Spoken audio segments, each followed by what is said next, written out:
Ito yung tubig. Malaki yung galon niya. Yan. 2 liter. Pwede siyang ilagay. So, ito yung harap niya, guys. Hindi makita. Ito. Ang dami niyang pwedeng gawin. Bagong barista ni Boss Madam.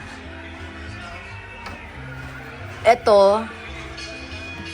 Dito yung kape. Dito naman yung cream. Dito ilalagay yung cream niya.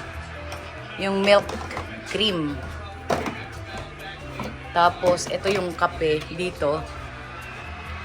Ang galing.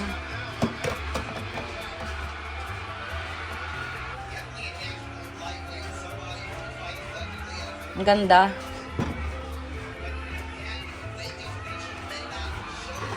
Ayan. Tapos, ito dito. Paglilinisin, ganyan lang siya. Ganda.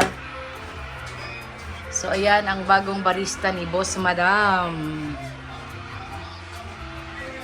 Yung kulay niya kasi maganda, gold. Black. Yan, gold black. Ang cute.